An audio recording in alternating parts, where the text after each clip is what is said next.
really pleased to welcome you to this webinar, Person-Centred Practices and Volunteering. My name is Emily McArdle. I'm an associate at Helen Sanderson Associates, and I'm also a practicing speech and language therapist. I previously worked as a service manager in an NHS community trust. In my other life, I'm a wife, a mum of two teenage daughters and 2 whippets, and I'm also a volunteer for Port Sunlight Village Trust.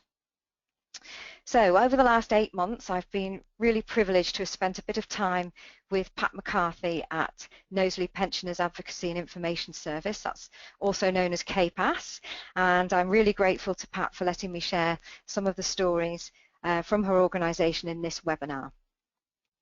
So today I'll be giving you an overview of person-centred practices and volunteering.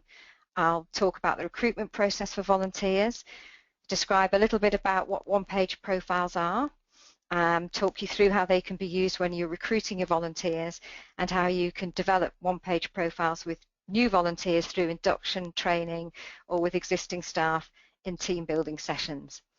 And finally, we'll have a look at how you can use one-page profiles and the working, not working tool as part of your supervision.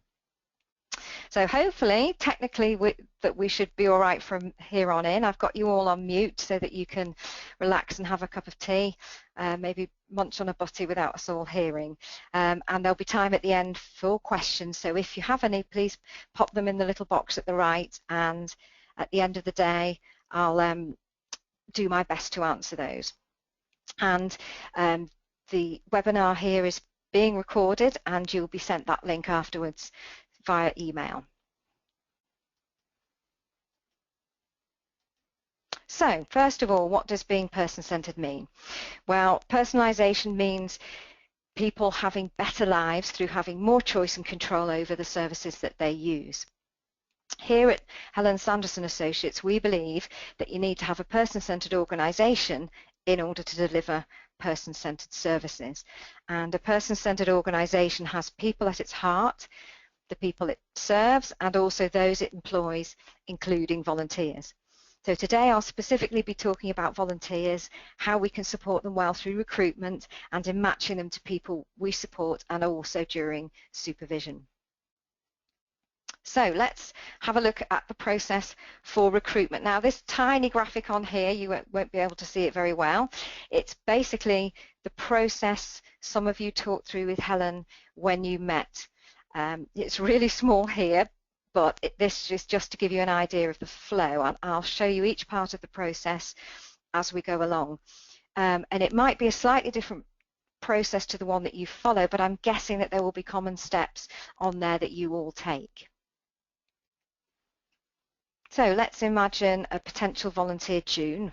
She sees an advert about volunteering in her local newspaper, and she decides to find out a little bit more. She telephones Sue, the local volunteer coordinator, and during this phone call, Sue starts to find out about June and the things that might be important to her right from the start is having a person-centred conversation with June, learning valuable information that can be used to help June develop June's one-page profile. And I think once you start using one-page profiles and other person-centred thinking tools, they're usually there at the back of your mind, because all conversations you have at work seem to change.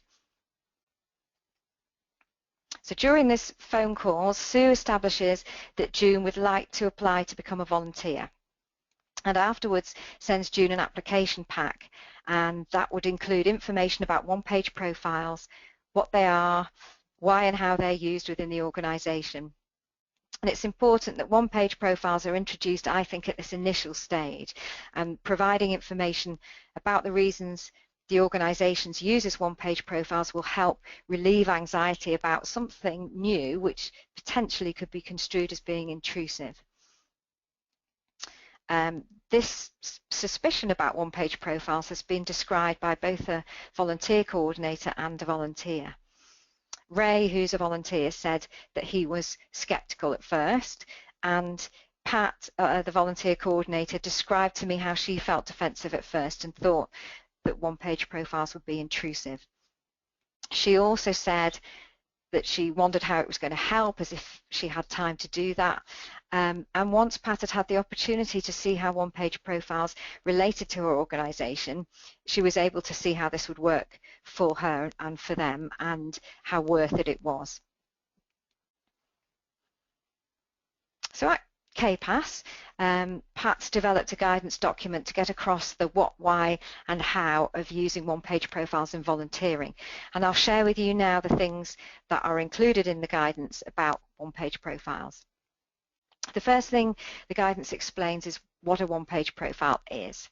It tells the volunteer that a one-page profile is a starting point to summarise what we know matters to them and how to support them well.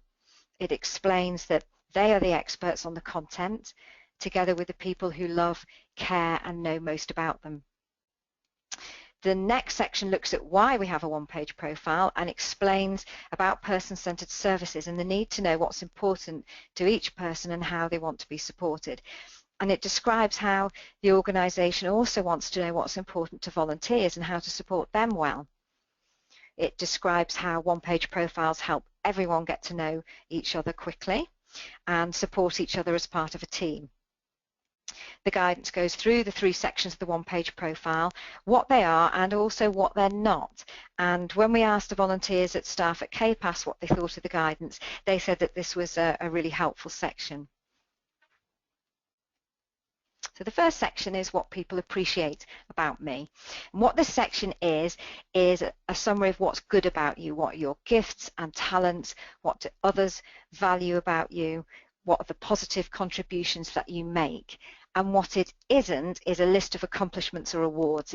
Instead, it's a summary of your positive characteristics. What's important to me, and what this section is a summary of what really matters to you. This tells people what's important to you, what your hobbies, interests and passions are, who's important to you and what makes a good day for you. What it isn't is simply a list of things that you like. Instead, it's a summary of what really matters to you. And the how best to support me section. This is a section that includes the specific information that would be useful for other people to know and do if they're going to support you in the best possible way. What it isn't is a list of very general hints. Instead, it's specific information that would be useful for people to know about you to make sure you feel supported. So the guidance then goes on to outline how one-page profiles are created with volunteers, together with the support of the manager or coordinator and with staff and other volunteers via training, supervision, team meetings and through having person-centred conversations. The document goes through the ways in which the organisations will use the one-page profiles. So usually these are recording what matters to volunteers, in recruitment, in supervision, and as a way of valuing everyone's unique contributions. And finally, it describes some of the benefits of using one-page profiles, including supporting volunteers to do their best work, recognising their and others' individuality, diversity and contribution, and that the team can work better together and promote personal well-being.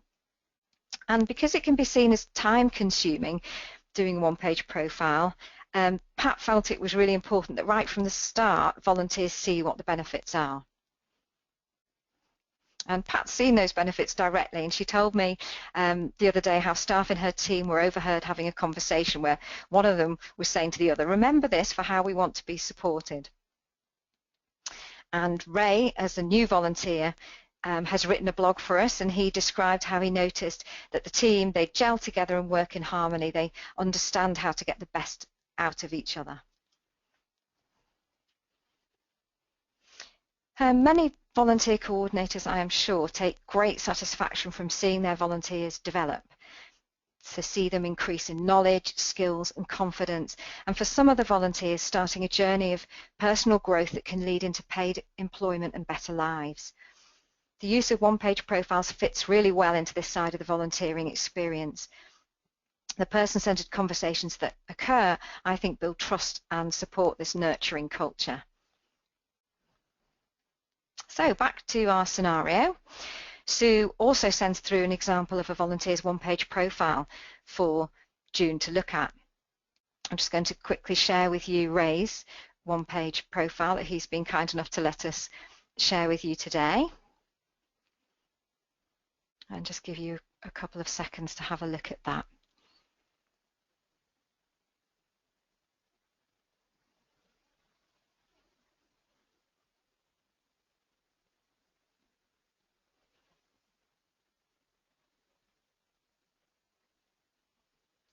Okay, so a week or so later, Sue receives June's application form and invites her along for an informal interview. And she sends June a copy of her one-page profile as means of introduction.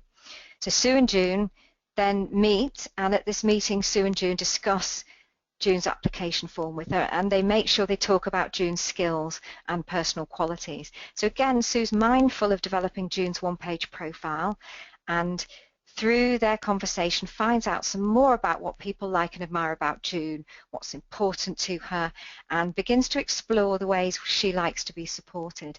So again, it's another opportunity to ensure that the potential volunteer is clear about one-page profiles and how they can be used. So then June attends an induction training session with some other new volunteers. And as part of the induction training, Sue spends 2 hours with the volunteers working through some person-centered thinking tools to help them develop their draft one-page profiles. So June and her new volunteer colleagues have the opportunity at this session to find out more about one another and start to build relationships with them and with Sue. And June leaves that induction training with her draft one-page profile and goes away to finish it off. I was involved with just such an induction session at KPAS, and I'll run through what we did. So we started using think cards such as these in an activity that got everyone to speak to everyone else and help us find out lots about one another. And because we were quite a small group, our activity involved each person asking everyone else a question and then writing down the answer. And then we went around the group, each person being the focus for a round, and everyone gave us the answer that person had given them. I know that sounds quite complicated, but it meant we found 8 things out about the person who was the focus. So for example, we found out what was the first music they bought, what qualities they most admire in others, what they usually do at the weekend. And after this, we then went through some person-centered thinking tools such as Good Day, Bad Day, and encouraged participants to work in pairs to talk about this with each other. Now, the Good Day, Bad Day tool involves thinking about what makes a bad day for you and what makes a good day. And we focused on good days and bad days in a working environment so that it would really be related to the working environment that the volunteers would be coming into. And this tool gives some really rich information about how best to support someone in the workplace. And we also got the staff and volunteers to work in pairs to ask each other questions like, what are 3 top tips that you would give to a new manager working with you? Or who are the most important people in your life? Or what makes you feel stressed or unhappy at work? And Pat and I then helped participants think about what they wanted to see included in their one-page profile. And I think it takes practice to be able to translate this kind of information into sentences for a one-page profile, but everybody there on the day managed to make a really good start. And it was good to see everyone having person-centered conversations and connecting with each other. We also spent some time on appreciations in the session, and I think we as a nation are not very good at knowing, let alone saying out loud, what we think people like and admire about us. And I think it can make us feel quite awkward. And this makes filling in the what people like and admire about me section of the one-page profile difficult with some people. So in the session, we used 2 ways to find this out. First of all, during the break, we asked participants to text some people who they were close to and ask them to text back what they like and admire about them. Often with this way, the first text that comes back is tongue-in-cheek, but then a genuine one quickly follows. The worst one I've had was a gentleman who texted his wife, who then sent back, "You put the bins out." But I'm sure she really appreciated him for that. So the second way that we did this was to put pieces of paper up on the wall with everyone's name on, and then we finished our session by asking everyone to walk around and add their appreciation under each of their colleagues' names. This is one that I particularly liked, Valen Havavavum. And it was really great next time I visited the office to see those pieces of paper up on the wall for everyone to look at. Now, Pat kindly reviewed how the 2-hour session went, and she's shared her reflections in a blog. And I think, even if you've read that, I think her words are really powerful, and I want to share some of those with you now. So Pat said, there were 4 staff and 4 volunteers, and everyone took part with enthusiasm. Having the opportunity to really talk about ourselves and to listen to each other was enlightening. Finding out what people would choose as their perfect day or what they would like to change about the world helps to give you an insight into the kind of person they are, so it's easy to see why this technique can be used in volunteer recruitment. For people who are lacking in confidence, it's a gentle and open way of getting to know each other, and rather than saying, so tell me about yourself, which is terrifying, this model asks specific but non-invasive questions, which gets people talking about themselves in a much safer environment. It gives everyone time to talk as well as to listen, and make sure all contributions are both valid and valuable. I knew how much everyone would enjoy the day because I'd already taken part in workshops previously, so I got great pleasure from watching the others engaging with each other and having fun with it. For most people, it's quite hard to identify what's good about us, so at one point we all text some family and friends to ask what they appreciate about us. There was certainly laughter and even some genuine tears from people who just didn't expect the lovely replies that they received. It was such a positive day, and every person who attended told me individually and specifically that they had enjoyed it.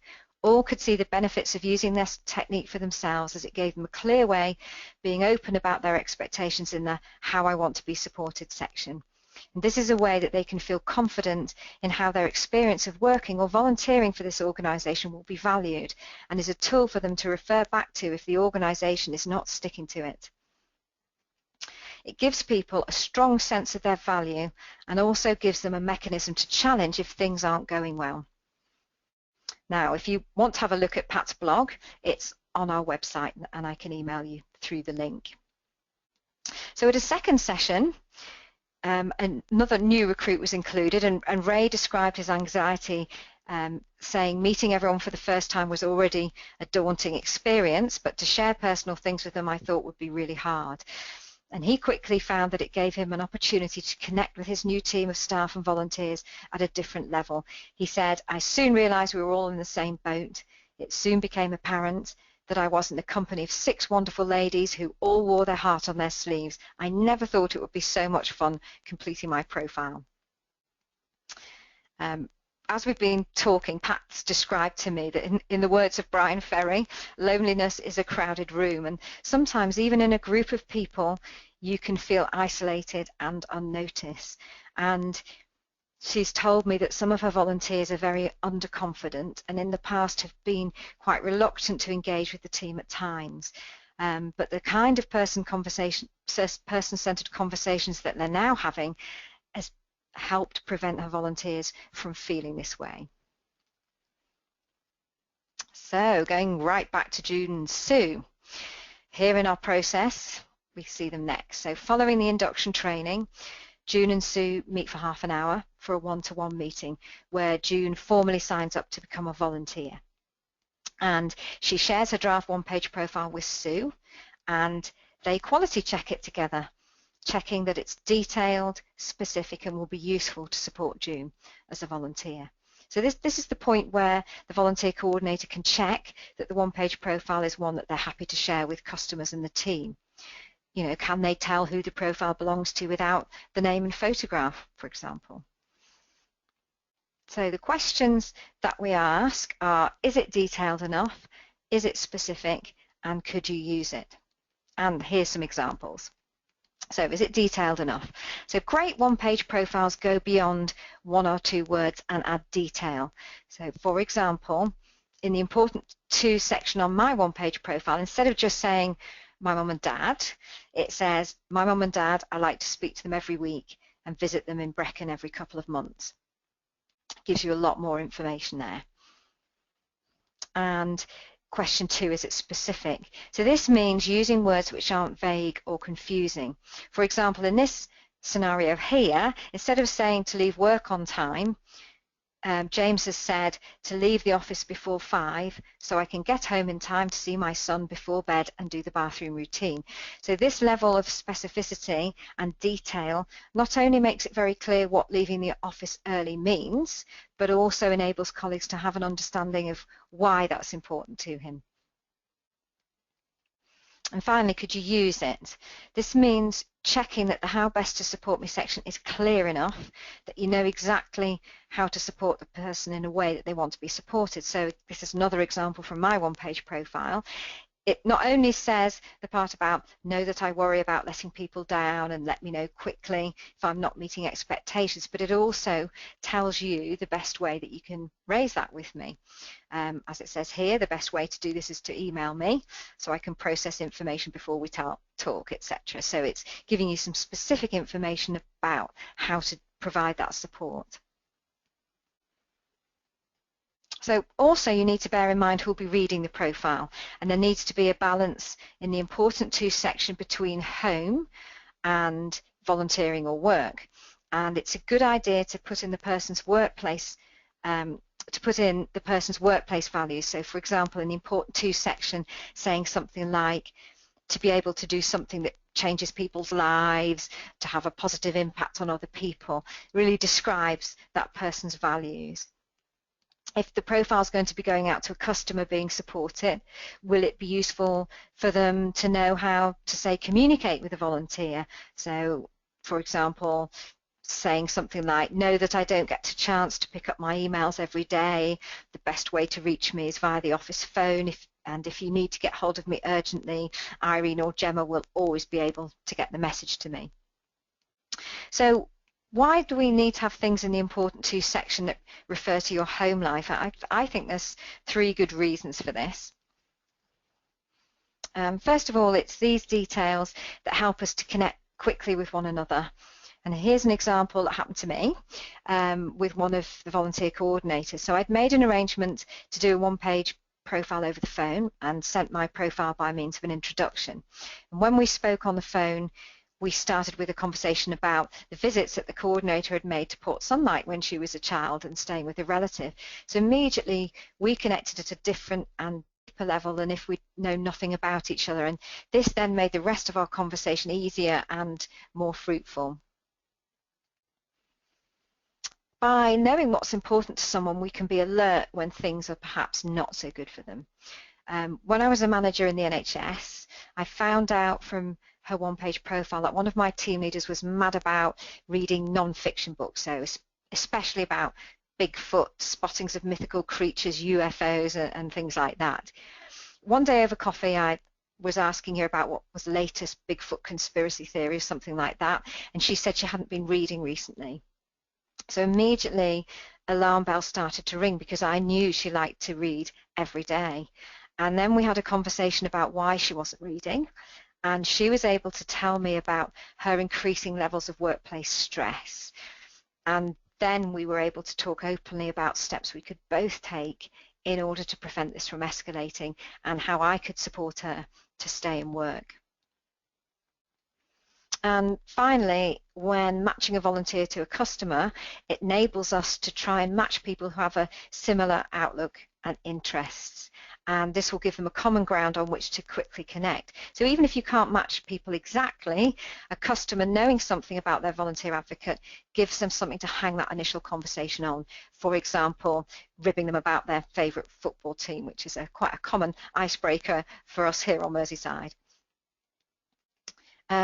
Sue also checks at that meeting that June's clear about how the organisation will use her one-page profile, who it's going to be shared with, and she arranges for that one-page profile to be typed up on the organisation's template and takes a photo of June to go on her profile. You know, I know that some people are nervous or reluctant to have their photo taken, but I think it's a really important way to recognize people when they meet for the first time. So recently I had an experience where I had arranged a meeting that was taking place in a local restaurant, and I'd never met Pamela before, and luckily I had sent her my one-page profile by means of introduction. So when she arrived at the restaurant, she instantly knew who I was and was able to come and introduce herself face to face. And it does help, I think, in those initial meetings, and it's especially helpful for customers who may have a volunteer visiting their home for the first time and might feel anxious about who to expect. So going back to June again, June's now introduced to Linda, who's an experienced volunteer, and they share their one-page profiles. Linda takes June with her on a few visits so that June can see what she does. And when June feels confident, Sue matches her to a customer. And Sue uses June's one-page profile to make the best fit she can with the new customer based on the things she knows that are important to June that Sue thinks June will have in common with the person she'll be supporting.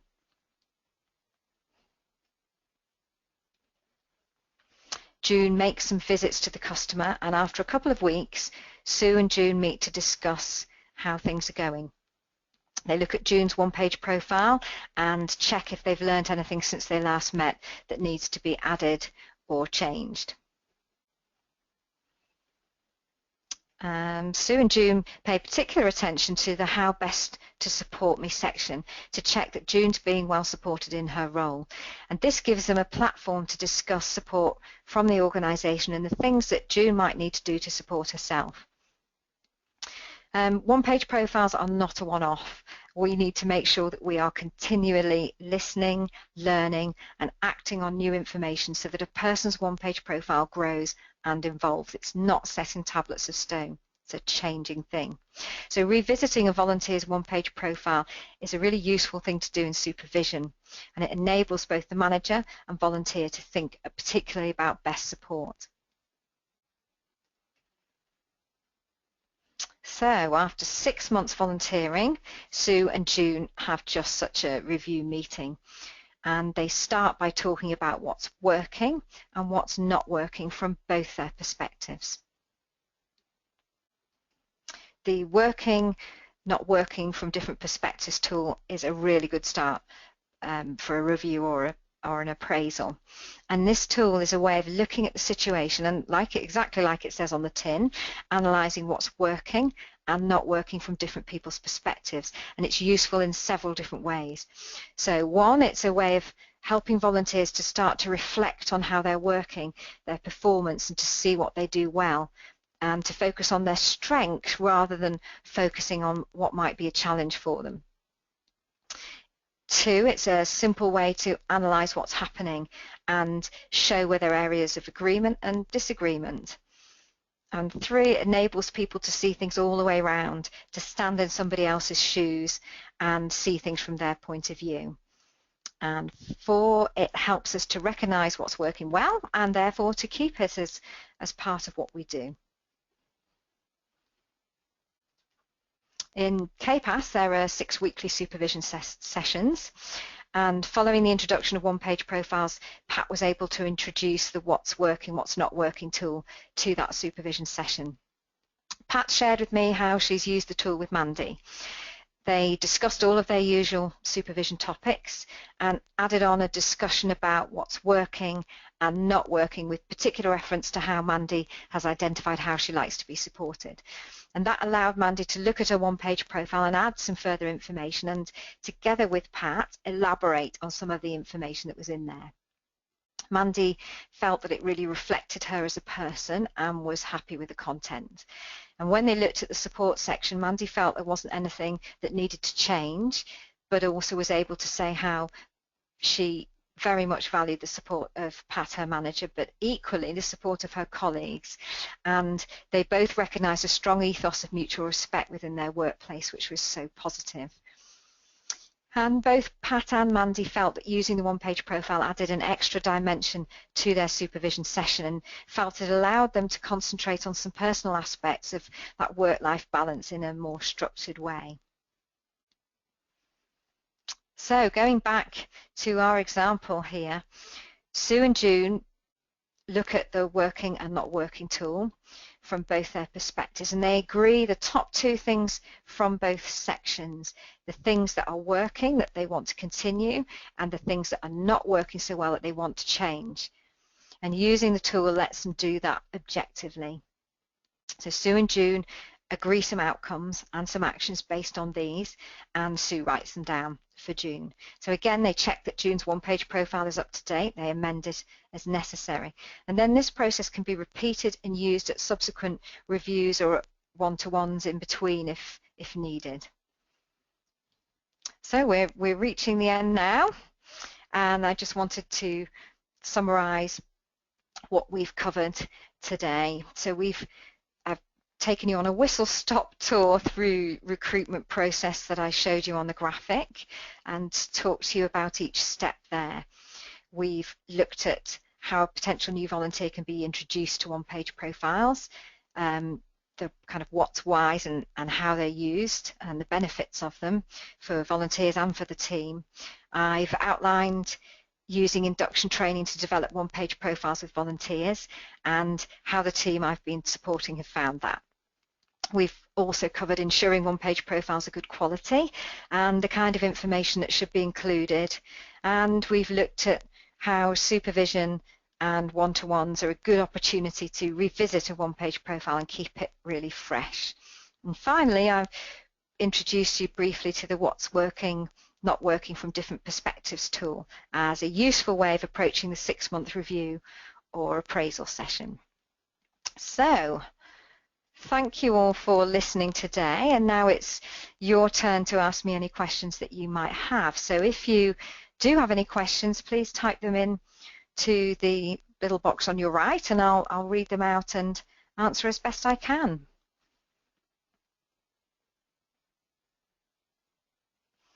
I know, Marie, you asked at the beginning whether you could see who else was here today.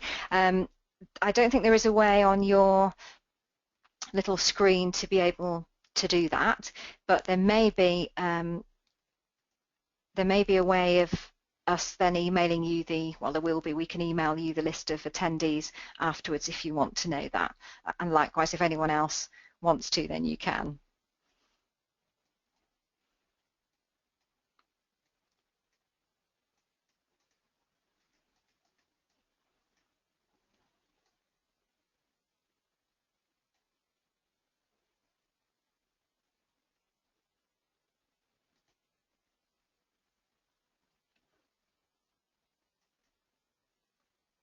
Here we are, we've got a question here from Alice. She's asked, what would be the best way to start a one-page profile with existing volunteers?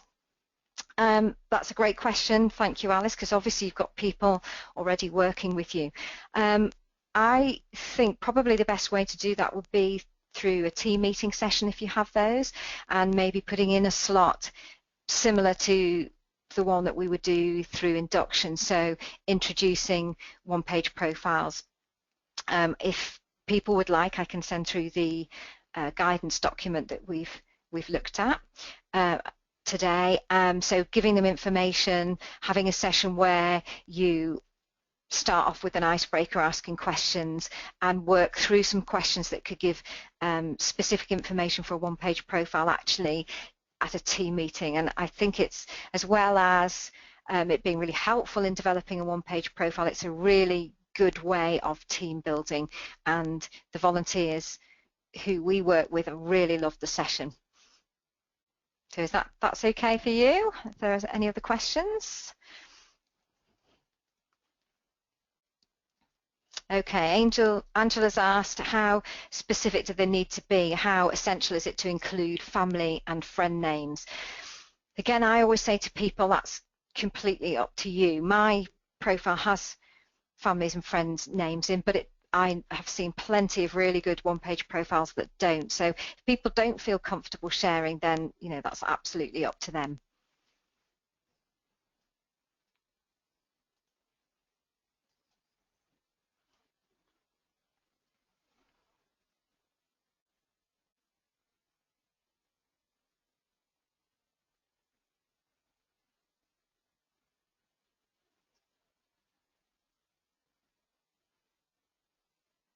I'm just checking to see if there's any more questions. Oh, here we go. Alice has asked again, how long should one of these sessions take roughly?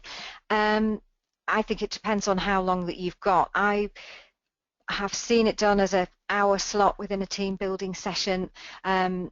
What we found when we did the session at KPAS with existing volunteers was that we did an introductory session that lasted about 1.5 to 2 hours, and then at the next staff meeting, Pat did a little bit more to pull some of that together again. It just depends on how long your volunteers take to kind of get a grip of the ideas, to have those conversations.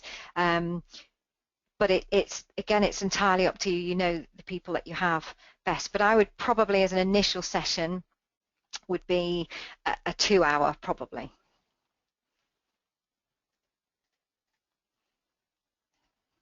So Marie's asked, have some of the volunteers who are skeptical really been won over?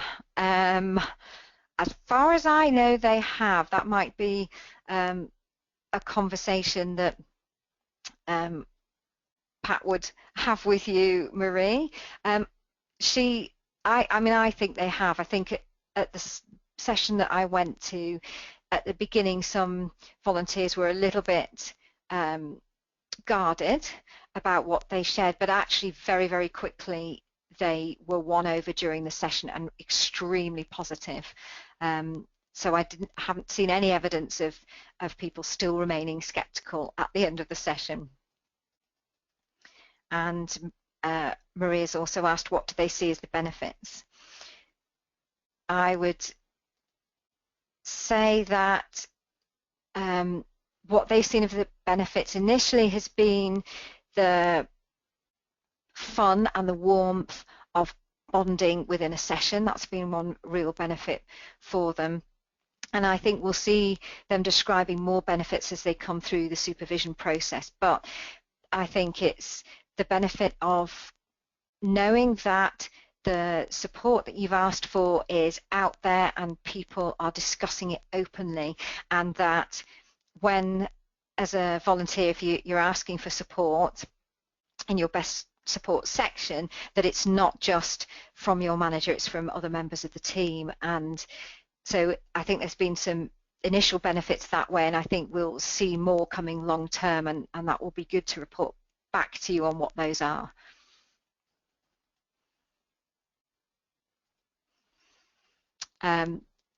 Marie's just made a comment that she appreciated how Pat was quite reluctant at first, and I would say Pat is such a huge advocate. She's listening today. She's a huge advocate for using one-page profiles and how useful they have been, and it's been a great pleasure to work with her.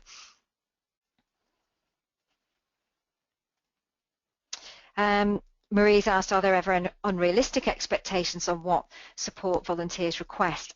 And I think the important thing is that the one-page profile is developed by the volunteer, but with the support of the other people around them, specifically their manager or volunteer coordinator. And at that point, you can look at using anything that's unrealistic as a talking point to say, actually, that wouldn't be something that we would be able to do. Is there any way that we could look at how we can best support you in that way within our organisation? But the wonderful thing is, by having a one-page profile, it allows those conversations to happen very openly. And I guess using the what's working and not working tool at a review or supervision session, you can explore those from your perspectives, and that's quite a neutral tool to be able to do that with. But I don't know of any unrealistic expectations that have actually been put down. But if I come across any examples, I'm happy to share that. Angela's asked a really good question here. So is there not a danger of isolating a volunteer who doesn't wish to participate? I don't have any examples with volunteers, but I was doing some training the other day, and Angela, one of the people in there became very tearful and initially didn't want to participate. and it, I had to work hard to make sure that I was be able to speak to her and to reassure her that it is very difficult for some people to have these conversations, and that's okay, and that as a participant you should only share what you feel happy and comfortable with sharing, but to have a think and I guess to explore with that person how you can get them to feel more comfortable in another scenario, or perhaps maybe putting them in a team situation to do that is very difficult. So maybe that might be something to explore on a one-to-one. But that's a really good question. Thanks, Angela.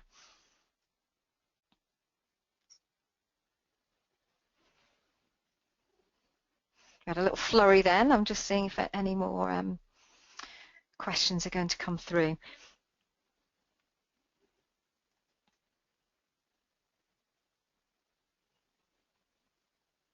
Here we go.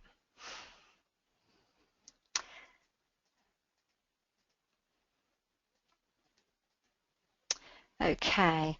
I'm going to put a last call out there for questions so that you can all get on with the rest of your day. Thank you very much for listening today, and thank you for your great questions. It's been really interesting hearing. Here we go. Alice has just asked me something. Alice has asked whether we can send you through a session plan resources. Now, following on from this, there's going to be a series of webinars that are not live, so I'm going to be doing some more presentations to look at things in more detail. One of those is going to be a breakdown of the session plan that's going to include resources that will come along with that, so I will be sending you through, as part of that section, a session plan and suitable questions and things that can go along with that, if that would be helpful. So look out for those.